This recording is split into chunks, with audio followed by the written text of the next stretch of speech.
Right. I don't know who's going to be watching this. I'm on my bed and I'm propping my phone up very precariously. So, apologies while I fiddle with this. No. No good can come of this. No one's going to watch this anyway. Not live, so. Anyway. So, I thought I would come on here whilst I'm thinking about it. This is terrible. Hi. This is so bad. It's like the worst positioning ever. I'm sorry about the moving my phone around because I'm just going to push this back because I've got it precariously balanced on a box with a jobby, as you do. So what I'm going to do is rather than moving my phone, I'm going to move me. So yes, hi. Does anyone else that is a surrogate get like crazy surrogacy broody? Look at this bad boy. Oh, helps if I turn it the right way around. Now the dark line is the results line. So like that could not be any more positive. I think I might be laying a chicken egg rather than a usual human ovum. And every month, and it's getting worse. It's getting worse. I know. I mean, seriously, how many eggs are coming out this month? But I keep having them like this. I'm beginning to wonder if it's like a precursor to the menopause. And I should like really just, if I'm going to have any more babies or donor eggs, do it like now because I'm drying up, because I'm old. It's my birthday tomorrow and I'm old. But yeah, every time it happens, I'm just like, oh, I get so surrogacy broody. You see all of these matches going on in the groups and pregnancies announced and scan photos being shared and babies being born. And I just think, oh, and then the rose tinted glasses come on because I forget.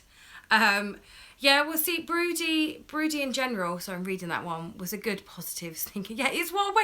I do think this could be somebody's baby. There's couples out there, they're so desperate for a baby, and they would do anything to have a baby, and they can't have one because they don't have the ability to carry, or they don't have, ovaries, or they're two dudes, and they want to have a baby, and they can't because, two dudes can't make babies between the two of them currently. I mean, give it a few years, but even then you're probably going to need like a uterus and an incubator. And then this bad boy pops out and I'm like, oh, come on. Come on. You can retract messages. Who knew? It's just popped up saying, message retracted. You just think, oh man, it's such a waste. Such a waste. And then I just feel really guilty. And then I just get so surrogacy broody. I just think, oh, I just need to lose weight and then I can find a nice couple. And then I realise it's completely illogical because I'm too fat. Hi Daisy. I'm too fat and I don't want to have preeclampsia like I had last time or any of the other complications I had. And being overweight, or actually I'm obese, is going to be a problem in some pregnancies. And as I've now had 5 babies, I think, if I can lose the weight to make myself more healthy, then that would probably be a slightly smarter move than just throwing caution to the wind, because it's not my baby, and you do hear of late miscarriages and stillbirths and neonatal loss, and sometimes it is down to the health of the surrogate mother. And sometimes it is because the surrogate mother is obese, and it is because she's had complications in other pregnancies and just decided that her need to feel special is overpowering her need to help, be sensible. And for me, I don't want to be that person. So I know I need to lose weight. And then the other thing thinks, oh, if I just get to being overweight rather than obese, that would be enough for me, right? Because I'm not deluded. Look at me, I'm huge. I'm always going to be a big girl. I don't think I have the personality for a particularly skinny person. And then I think, well, actually, I probably shouldn't go again, because if I did go again, I think I would want things slightly differently. I would be way more picky in some senses. Because I know my first couple aren't going to be going again, so I'd have to find new people, which I swore blind I never do. But actually, I think we used to take the mick, some of us, about princess surrogates have princess syndrome. And they want prayed and everyone to shower them gifts and love and tell them how pretty they are and how amazing they are, and they thrive on being told they're amazing and angels and perfect and wonderful, and they can't seem to function without being told what an amazing, fantastic person they are, and aren't they just super marvellous, and I can't even get my words out anymore. And I just think, I mean, don't get me wrong, surrogacy can be amazing, but if people start lavishing praise on me and telling me, I don't like it. It's very uncomfortable. And if I felt my IPs were showering me with gifts and taking me out and doing stuff, I'd just feel really, really awkward. But part of me thinks, hey, if I did it again, I'd go out with a bang. I'd have to have a fabulous couple that were like, not, oh dear God, no, I can't even joke about people praising me. It's just really uncomfortable, because no. But, you know, maybe I would want someone to send me something on Mother's Day. And the only reason I don't get anything on Mother's Day from David Morris is because I told them not to. Because, you know, the two men, why should they have to send the woman that carried their baby something on Mother's Day? I'm not that child's mother. I'm never going to be Seth's mother. So I didn't feel right asking them to send flowers. And then there's a little whiny bit, and I'm going to blame the hormones, because there is a lot of hormones. Look at those hormones. I'm going to blame hormones, because I see the people getting the flowers on Mother's Day and stuff like that, and part of me thinks, oh, that's so nice, I kind of wish I had that. And then I think, why? But there is that little bit of me that would kind of get princess syndrome, I think, if I did surrogacy for a final, because it would be my final journey. I'm going to be 35 tomorrow, which is a real adult age, which is horrifying. So, you know, this would have to be a last journey. There's no way I could do IVF again. I just, hats off to all the GSs and everything out there, because I just, I hate IVF. I hate the drugs and everything. It's horrible. So part of me thinks, oh, I'd love to go again. I would love to go again. And then I actually kick myself and be like, remember what you were like last time. I was so ill. And it was horrible. And my kids really struggled. And oh, see, that doesn't help the surrogacy Broody though, my love. I'm very, very, like, ridiculously just so sorry for your loss. And I think because I just feel so bad for people, like, so bad. That's why I did surrogacy, because I thought I can't just stand here and watch people losing their babies and facing infertility and knowing they will never, like, carry their own child and just go, oh, I'm really sorry for you, and then just carry on with my day. I couldn't do it. I knew I could carry babies for other people, and I knew it could make a huge difference to... No, that doesn't help either. Do it. I knew I could make a huge difference. I wanted to do it, and I'm back at that bit where I'm forgetting how bad the pregnancy was. I'm forgetting how much I suffered. I'm forgetting how horrible it was. I'm forgetting how much my husband hated it and my children didn't like hope that my mum would kill me if I matched again. And yet I just sit here and I'm just like, I want to go again. And I'm blaming Rachel, because Rachel kept saying to me, you're going to go again, you're going to go again, you're going to go again, you're going to go again, you're going to go. She just does it all the time, and I hate proving people right. But equally, part of me thinks, if in the groups I came across a couple that were just really, really nice and no pressure, and they were like, do you know what, we're not too far, we'd like to be involved, we'd like to stay in touch. Because I do want that if I did a go again. I tried the more business type one, and it isn't for me. Nothing against it, and it works for some people. And that is complete. Oh my God, next week. Yay. Oh, that's exciting. You're gonna... Oh, I really, really, really, really hope it works for you all. And a baby girl, so you already know. So you did PGC testing, or whatever it's called, at PGD. I forget. Feel free to let me know. And just, yeah, and I see that, and I remember David and Morris's face when they found out they were pregnant. I still watch that video, because it's like a really old video on my channel now. And David calling me a cow, and his face, and I just remember Darren, genuinely, I think he's a bit 50-50. I think he might kill me. I'm not sure. I might ask him on a live video, because I'm going to be doing Vida, which is a video every day in April. That's my idea for April. I'm starting from tomorrow. I'm going to do a video every day, so I apologise. Some of them will be live, so I'm probably going to do some live videos of what Darren thinks about surrogacy and if I go again.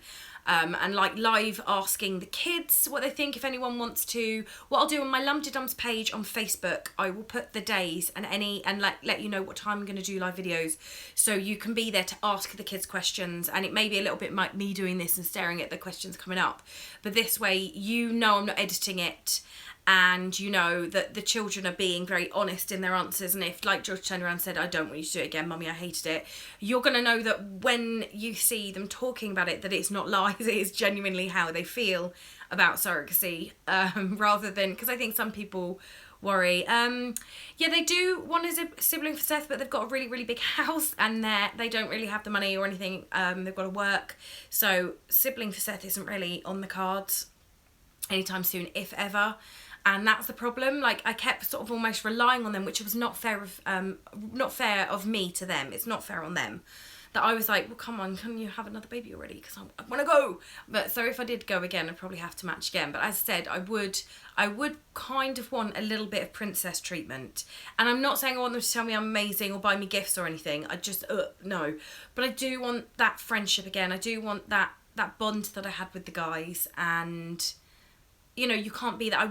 If I do it again, and it's a very big if, because I think, honestly, my mum would kill me, and I'm not sure Darren would let me, and I'm too fat, and all of these other things, so it's still all up in the air, and it would be, like, at least a year from now, because I've got to lose weight, and I'd want to spend a really long time getting to know a couple, and know it was right, and, yeah, it would have to really, really very much be family orientated. They really are lovely. I still see David and Morris quite a lot. I still see Seth. We go to Chessington every couple of weeks now. We need to maybe meet up and go to Legoland next time. And they are just the most amazing people. And if I could do it without taking any expenses whatsoever. Oh, big brothers. That's so exciting. They're going to be big brothers. Oh, I love this. So if you, because the comments are popping up as I'm filming, if you're watching this back, you'd have to read the comments section. Otherwise I sound really weird talking randomly about things that aren't there. Unless they show on the screen. I don't know when you watch this back if they show on the screen. I doubt it. So, yeah, if I won the lottery, then I'd do it for them, and I'd pay off their mortgage, and I would set the babies, like Seth and that, up with an account each, so they've got money for life, because they're family to me. They're really genuinely good friends, and I would do that for them in a heartbeat. But I'm not financially secure enough to do surrogacy without getting expenses. Like, I don't make any money. I don't like go off on lavish holidays. I'm not like going out and having takeout every week or eating out or anything like that. I don't have the money after I've paid for things, because I do try and be very considerate of the fact someone else is paying for the pregnancy. Does that, even though it's their pregnancy, but I do only cover costs that are incurred because I'm pregnant. And yes, some of that was on food where I couldn't cook. Darren was having to cook, so then Darren having to pay buy like quick cook foods and fresh foods almost on the day, so we were shopping a lot more because I literally couldn't. No, I would actually vomit, and that put the kids off eating food, and that's, you know, kind of bad, especially if you throw up in the dinner as you're cooking it, which happened once. Put them off bolognese for a while. So bad. Anyway, I try not to giggle at the memories because it was so bad. I literally puked in the dinner as I was cooking it. I didn't catch that one on camera though, and I had never actually admitted that because I think the kids have forgotten. I'd made them not tell their father because I thought he would have thrown the frying pan out afterwards. No, I don't really have any contact.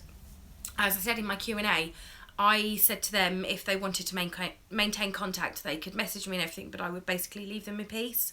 And they've chosen not to really message me. We're still friends on Facebook, so I could spy on them, but I don't.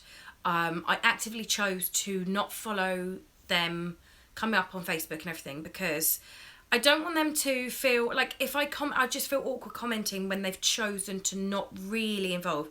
So if I needed to find out who it was, I could go and look and find out. But I respect their choice, like genuinely I respect their choice to not necessarily maintain contact, and like they could contact if they wanted to, but I did what I was there for, and you know, they don't need me to hang around. I'm not part of their lives, and that's fine. I suppose David and Morris is slightly different. It was a different journey altogether. When I went into it, it was very different. And so if I went again, like no offence to the second couple at all, or Finley, they're a lovely bunch. It just wasn't the sort of journey for me. In hindsight, should probably not have matched in the way I did that time. But with everything that happened with the previous couple where they found out they couldn't have any more babies and I saw my IM's heartbreak, I wasn't ready to be, I couldn't face being in a match where I was that close to the IPs again in case it went wrong. It would hurt my heart too much. But I think actually it would hurt my heart longer and in a different way to not be close to the couple.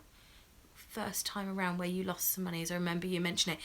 Yeah, basically, can't make this too long. I've done this before the school pickup, so I can't talk for too long and irritate you all.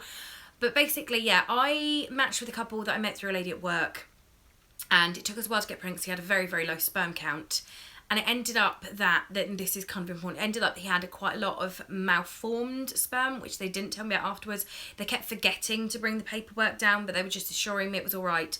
But they did see the STD results, so I knew there was nothing dodgy. They'd given me those, but they didn't give me the semen analysis paperwork. And I now realise they obviously didn't want me to say, actually, sorry, this isn't going to work with what's classed as an extremely low sperm count and a very high morphology, or was it very low morphology? The one where the spermatozoa, like a lot of two-headed, a lot of double-tailed ones. And sort of read out, when I finally did get the paperwork that clinic sent me when we were looking at doing IUI because of the miscarriage and everything. And then I ended up sort of walking away. I'm talking too much. Sorry, I do this. Basically, I got pregnant, and the fact that I got pregnant was a small miracle. But obviously baby wasn't genetically normal. So I had what was called a missed miscarriage. So they didn't give me any expenses. They didn't cover pregnancy tests, didn't cover ovulation. Every now and then the IF would give me like 20 quid to cover it. And I never had the heart to tell them that that literally didn't cover anything. But in the grand scheme of things, by the time I paid for OPKs, because I didn't really know about the cheap OPKs off of Amazon in those days. So I was going into Boots and buying the like clear blue OPKs and stuff most of the time, or Wilkinson's, and so that cost a lot more money than £20. And I was testing every month, and they were only coming over every 2 or 3 months because of flying over from Ireland. So yeah, it cost me a lot more than the money he ever gave me, but I didn't want to make any I didn't want to make any money, and I felt really guilty about taking anything in the first place because I didn't know anything about surrogacy then.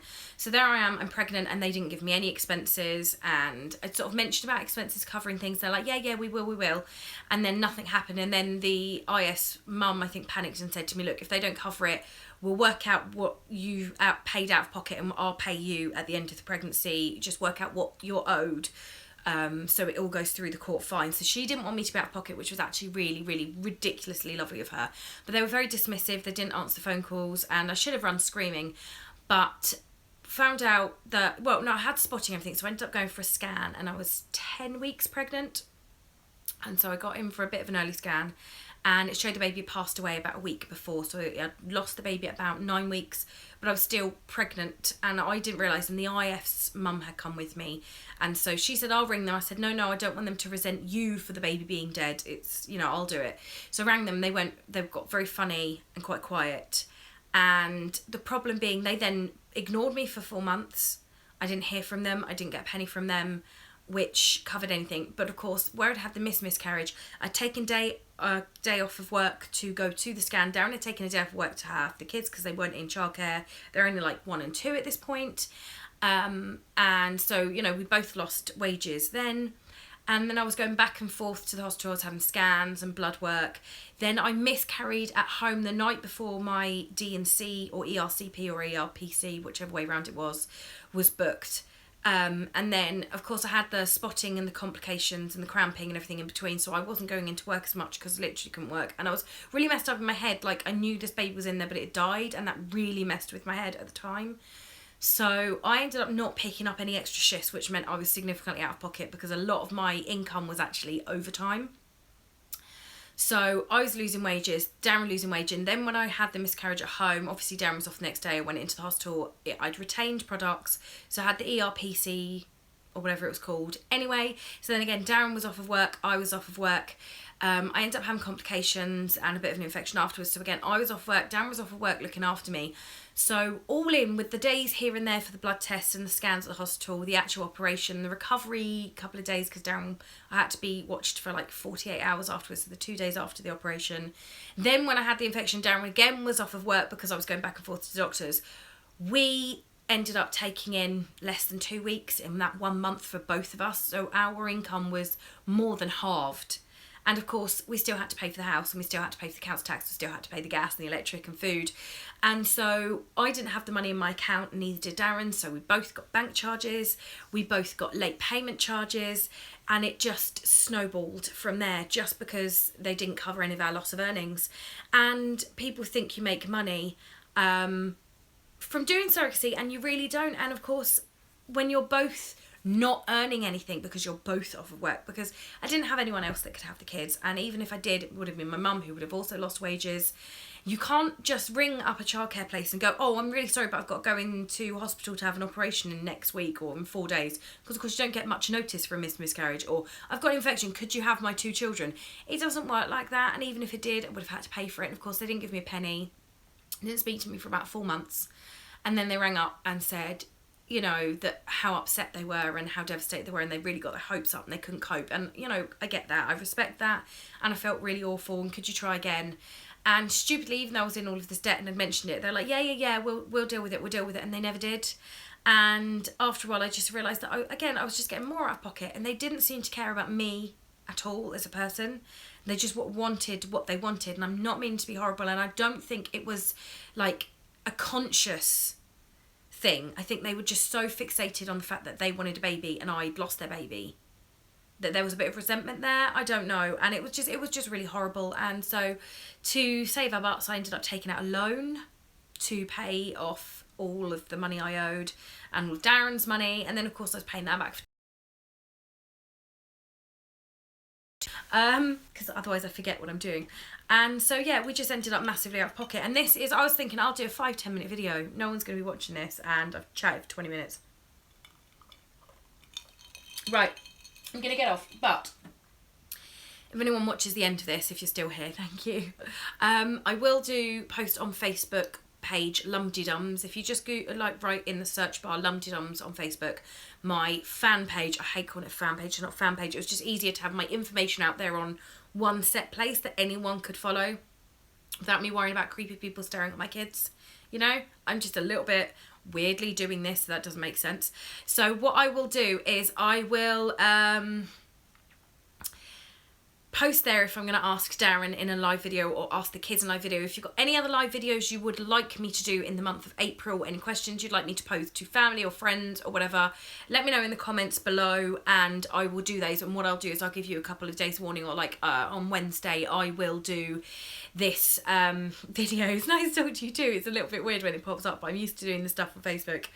And I'll maybe even do some Facebook live videos if people would prefer it on Facebook. Again, let me know, or even Instagram. There's so many options nowadays. So yeah, check out Facebook or Instagram, because I'll probably post on Facebook, Instagram, Twitter if I'm going to do these videos, or asking what live videos you'd like me to do, what questions you would like me to ask my husband or my children in regards to surrogacy. And yeah, I'm gonna get on for there, but I'm gonna have to get back to healthy eating. I sort of like failed for a while there. I need to get back, and maybe I'll start fishing for IPs for in like a year's time or something. You never know. All right. Yeah, I can only apologise for all of that, all of my face talking in all the videos, but I'm going to get off now because I've got to go and get my kids.